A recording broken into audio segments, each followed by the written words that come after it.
Namanya proses pembuangan, pembersihan bangkai tikus yang ada di dalam hati. Ini disebut namanya proses takhalli.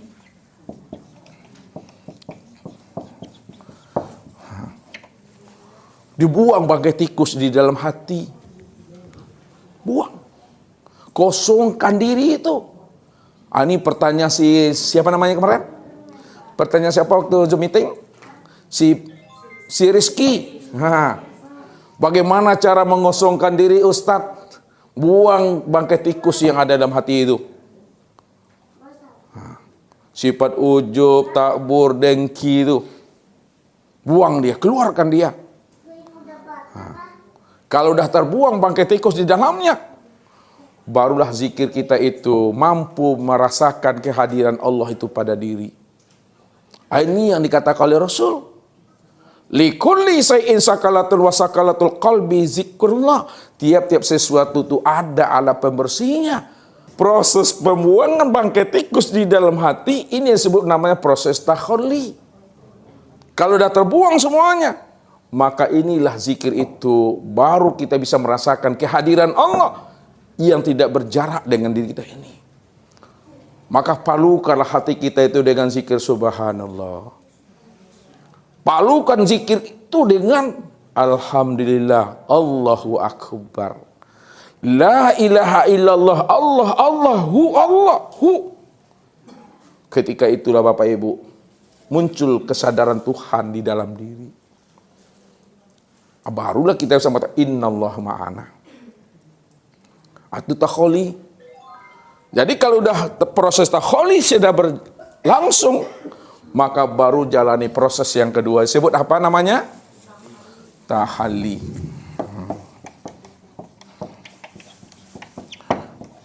Baru diisi dia.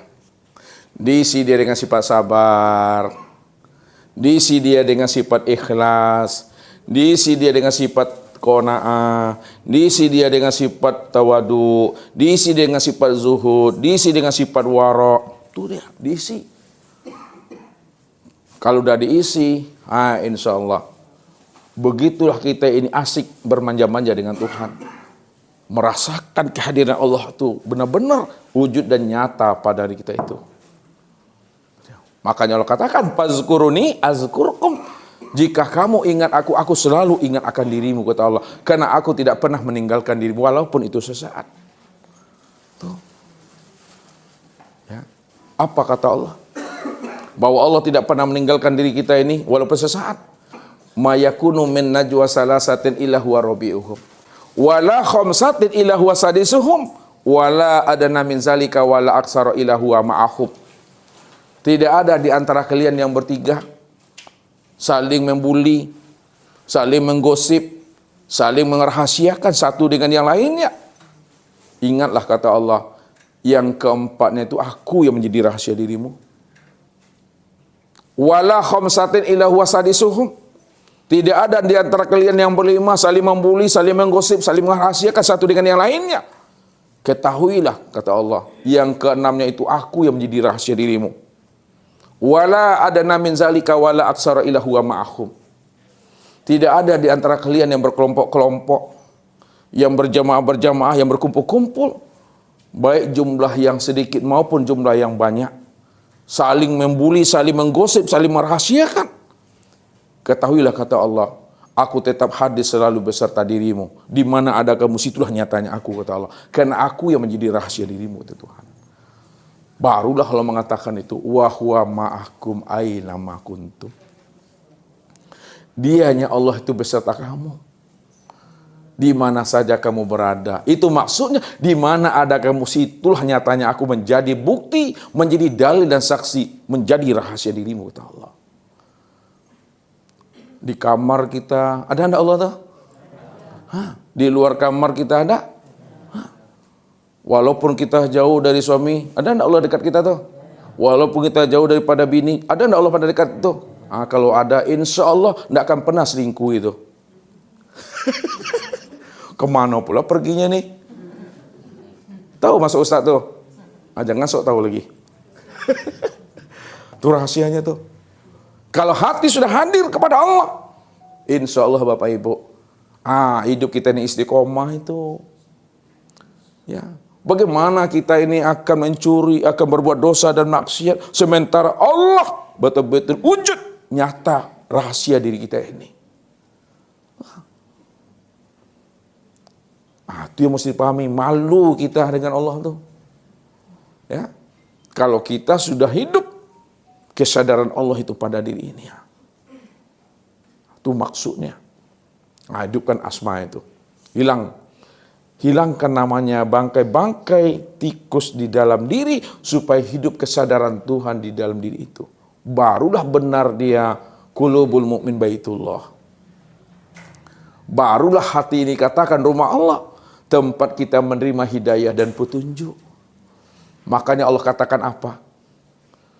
Ma minkum min ahadin illa sayukallimuhu rabbuhu bainahu wa baina turjuman wala hijaban yahjubuhu. Tidak ada salah seorang di antara kalian, melainkan kalian mampu berdialog dengan aku tanpa pakai penterjemah, tanpa pakai ahli bahasa. Siapapun bisa berdialog dengan aku, siapapun bisa dia bercakap-cakap dengan aku tanpa pakai penterjemah, tanpa pakai ahli bahasa. Wala hijaban yahjubuhu. Tidak ada pula dinding yang membatasi antara dirinya dengan aku ini. Tidak ada sekat, tidak ada tabir dan tembok yang membuat kita berjarak dengan Tuhan. Makanya Allah katakan apa? Fastami' lima yuha. Maka dengarkanlah kalam-kalam aku yang akan aku hantarkan ke dalam hatimu. Itu dia. Jadi kalau hati telah bersih, hati telah bening, hati telah terpancar, sudah mencurat nur ilahi di dalam hati, maka hati ini akan menjadi lapang. Iza dakhala qalbu nuran in pasahawan saroha. Apabila telah masuk nur di dalam hati kita ini, maka hati kita akan menjadi lapang. Hati kita akan menjadi tenang. Hati kita akan bahagia. Kenapa? Karena rindu dengan kehadiran Allah yang sudah ada pada diri ini. Itu asik Bapak Ibu. Tak pernah kita merasa sepi hidup di dunia ini. Walaupun suami meninggal kita masih ada Allah. Walaupun istri meninggal kita masih ada Allah. Dimanapun kita berada ada Allah. Itu asik tuh. Itu rahasianya berdialog dengan Allah, berdialog ke dalam diri. Berdialog ke dalam diri. Yang terakhir Bapak Ibu, af'al Allah pada diri Bapak Ibu, pada insan itu disebut apa? Tubuh. Jadi tubuh insan itu yang disebut namanya af'al Allah itu. Kesimpulannya, untuk memandang sempurnanya af'al Allah, memandangnya sempurnanya asma Allah, memandangnya sempurnanya sifat Allah, memandang sempurnanya zat Allah, itu yang disebut namanya dengan insan. Kok ragu Bapak Ibu? Insan inilah kesempurnaan memandang af'al Allah, asma Allah, sifat Allah, dan zat Allah. Itu artinya Bapak Ibu, kalaulah insan ini kesempurnaan memandang af'al Allah, asma Allah, sifat Allah, dan zat Allah, maka disebutlah insan ini namanya wujudullah. Atau namanya ainullah. Atau namanya hakikatullah.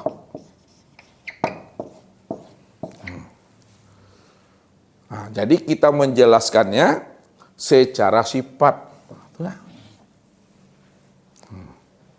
Walaupun kita menjelaskannya secara sifat, bahwa insan itu wujudullah, ainullah, hakikatullah, namun secara ma'rifat, nah ini secara ma'rifat, siapa insan itu? Itulah dia. Ya. Jangan disebut juga lagi itu. Ya, apa kata Rasul itu? Siapa yang sudah kenal dengan dirinya, itu tiada adalah Allah, maka jangan disebut juga lagi. Apa kata Rasul itu Pak San? Pasti inget itu Ibu Anggi itu. Pojol deh. Lupa. Kalipa. Lupa. Ini surah Kalipa nih. Pak Zuar. Lupa leh. Pak Jizinuddin. Apa-apa, Pak? Apa? Kalanahu. Apa? Kok bisa bisik cuma? Hah? Apa? Itu partinya itu?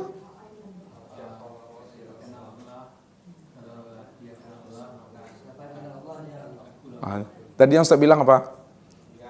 Diam apa yang coba? Bukan itu. Kalau udah kenal Allah, diam aja lah lagi. Apa tuh hadisnya? Apa? Itu dia. Ya, man arafallah kalalalahu. Man arafallah kalalisanahu. Siapa yang telah mengenal Allah, Allah itu nyatanya diri Bapak Ibu nih, maka rahasiakanlah nyatanya Allah pada diri Bapak Ibu. Ketika itu kata Rasul, kala lisanahu, keluh lidahnya. Keluh lidah itu apa maksudnya tuh Bella? Keluh lidah itu apa maksudnya? Bella pernah keluh lidahnya sama abangnya? Pernah atau tidak? Jangan ada dutas di antara kita. Ibu Lia mungkin pernah keluh lidahnya dengan abangnya? Sering kali ya? Oh sering kali. Ustaz suka kalau orang jujur tuh kayak gitu. Ibu Lina gitu juga? Pernah keluh? Sekarang maksudnya yang sebenarnya lagi. Apa tuh Linda? Keluh lidah itu apa maksudnya? Iya. Diam, tidak bisa dijelaskan, kata yang tiada terkatakan. Kita mau ngomong, itu tak bisa diutarakan lagi. Kita mau bicara, mau menyampaikan, tapi tak bisa ingin menyampaikan lagi. Udah keluh lidah itu. Apa sebabnya keluh lidah itu Bapak Ibu? Apa sebabnya kata yang nggak bisa terkatakan lagi? Hah? Karena telah terang, telah nyata, telah jelas. Kalau Bapak Ibu sudah mengenal Allah, Allah itu benar-benar terang, jelas dan nyata. Maka di situ letaknya keluh lidah itu. Kalau disampaikan juga, makin kabur makna yang sebenarnya. Bapak Ibu udah paham namanya majelis. Ini majelis namanya kan? Sekarang Bapak Ibu udah ngerti majelis, sudah terang dan nyata. Lalu apa kata Daniel sama Bapak Ibu? Bapak Ibu, Ustadz Daniel belum paham lagi yang majelis itu yang mana. Mana yang majelis itu Bapak Ibu? Bisa Bapak Ibu menerangkan itu? Ini gila aku. Ditunjuk ini, apa namanya itu tunjuk nih? Karpet tunjuk nih. Itu lagi. Itu gini-gini lagi. Jadi sesuatu Bapak Ibu kalau udah paham Bapak Ibu namanya dengan majelis, jangan diuraikan juga lagi. Jangan dijelaskan juga lagi. Kalau dijelaskan, lain yang disebut, lain yang ditunjuk nanti. Daniel minta majelis yang ditunjuknya dinding. Daniel minta majelis pemahaman yang ditunjuknya tiang. Daniel minta majelis pemahamannya. Bapak Ibu muter-muter tangan. Itulah panding aku toh. Kalau kita sudah mengenal Allah, jangan disebut juga lagi. Jangan diuraikan juga lagi. Maka kesempurnaan makrifat insan itu adalah diam. Diam. Diam di dalam apa? Paham. Paham di dalam? Sadar. Sadar di dalam? Patuh. Patuh dalam? Itu iman. Itu dia. Udah terang Bapak Ibu, udah bisa dijelaskan lagi. Itulah kesempurnaan makrifat yang sudah mengenal Tuhan.